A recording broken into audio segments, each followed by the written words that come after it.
जय गुरु जी, शुक्राना गुरु जी। और गुरु जी की सभी प्यारी प्यारी सात संगत को गुरु जी की बेटी शीतल का दिल से जय गुरु जी। संगत जी, आज गुरु जी का बहुत प्यारा सा मैसेज है कि जितने भी मनुष्य इस धरती पर हैं उन सब का कोई ना कोई लाइफ पर्पस होता ही है। हर किसी का होता है, बस हम पहचान नहीं पाते हैं। हम अपने जीवन को आध्यात्मिक नजरिए से देखते ही नहीं हैं। हम बस भौतिकता में लिपटे हैं और भौतिक चीज़ों को प्राप्त करना यही हमारा उद्देश्य हम बना लेते हैं। भौतिक चीज़ों को प्राप्त करना ये हमारा उद्देश्य नहीं है। भौतिक चीज़ों को सिर्फ़ एक ज़रूरत के तौर पर इस्तेमाल करना, ये हमारी ज़रूरत है। हमारा उद्देश्य कोई और होता है, कुछ और होता है, जो हम खुद के अंदर ही छुपा होता है, पर हम उसे खोदते नहीं हैं, हम उसे बाहर निकालते नहीं हैं। क्योंकि हम उस परमात्मा से कनेक्ट ही नहीं होते हैं।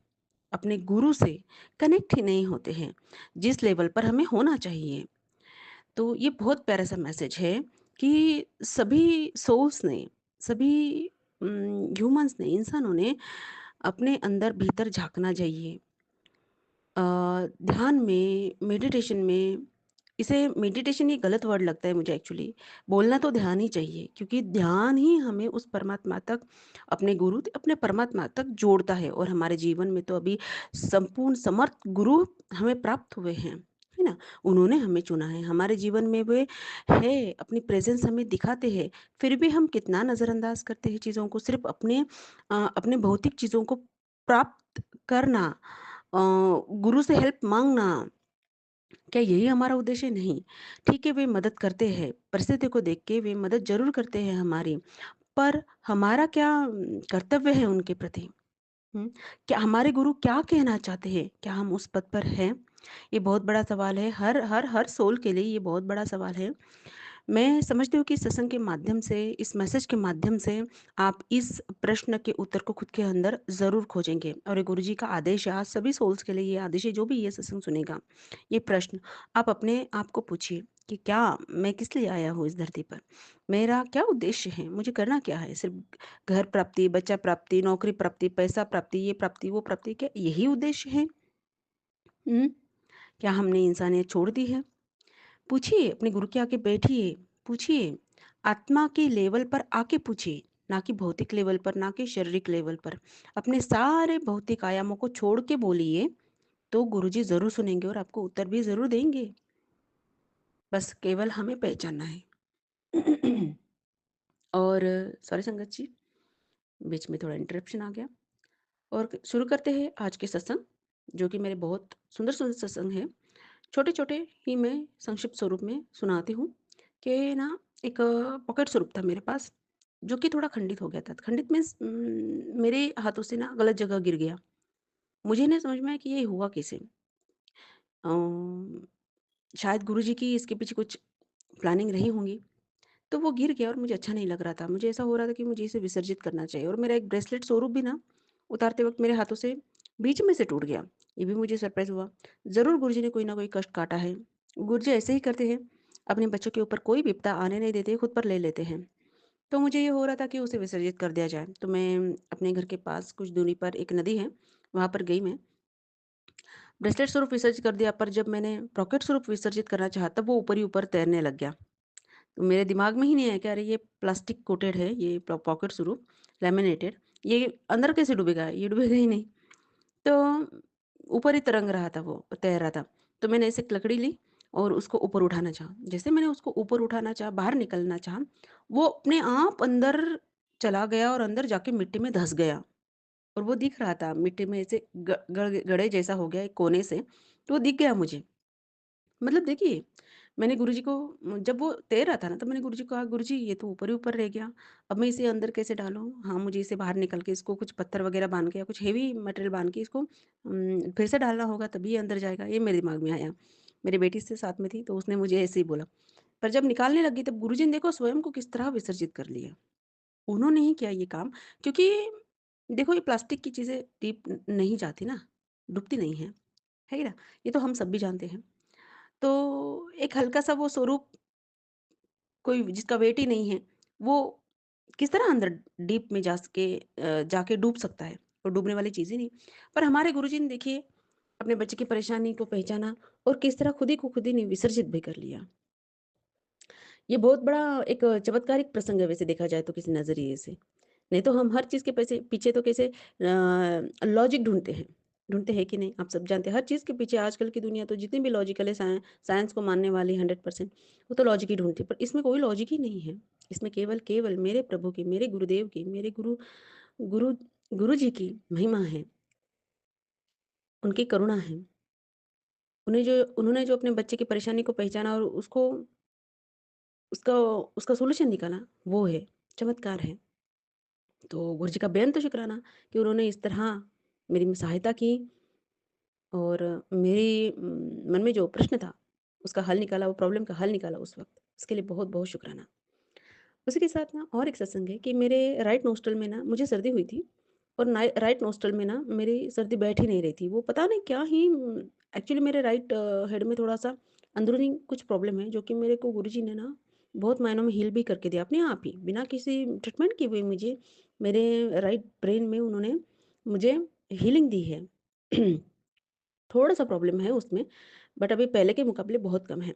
तो मुझे ऐसा लग रहा था कि उ वहाँ से कुछ तो भी स्राव निकल रहा है जो मेरे राइट नोस्ट्रल से निकल रहा है और कितने महीनों तक वैसा वो निकलता रहा राइट नोस्ट्रल से, एक चिकट पदार्थ निकलता रहा। जो मुझे बड़ा परेशानी का कारण हो गया और मेरे हस्बैंड बोल रहे कि ट्रीटमेंट कर ले कुछ और ऐसा तेरे को 12 महीने तेरा ऐसा ही चलता है, वैसा चलता है, ऐसा था क्योंकि पहले बहुत ज़्यादा था। पर मैंने मेरे मन में गुरुजी क्या करूँ? मैं गुरुजी का चंदन तिलक बस 4-5 बार ही ऐसे नोस्ट्रल पे लगाया, राइट साइड में लगा, गुरुजी को अरदास करी कि गुरुजी ये देख लीजिए क्या है? मुझे कोई ऑपरेशन नहीं करवाना है, मैं और उस वक़्त ना गुरुजी ने मुझे नाक के ऑपरेशन के सत्संग भी सुनवाए, वो भी मेरे सुनने में आए। तो कुछ दिन बाद मुझे और सर्दी हो गई। मेरी बेटी स्कूल जाती है तो वो अपने कुछ ना कुछ सर्दी का ज़्यादा प्रॉब्लम लेकर आती है क्योंकि क्योंकि वायरल बच्चों को जल्दी हो जाता है। बच्चों के साथ रहते हैं तो इधर का उधर होके फिर वो घर तक भी आ जाता है। तो ऐसे मुझे और एक बार सर्दी हो गई फिर। फिर सर्दी हुई फिर वो बहुत दिन चली और फिर वो जो सर्दी मेरी ठीक हुई तो उसके बाद मेरे दोनों नॉस्ट्रल के जो प्रॉब्लम था पहला वाला वो भी ठीक हो गया, उसके साथ वो भी ठीक हो गया।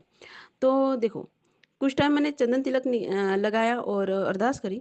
बस उसके कुछ टाइम बाद ऐसा हुआ और वो नोस्ट्रल से वो स्राव होना बंद हो गया अपने आप।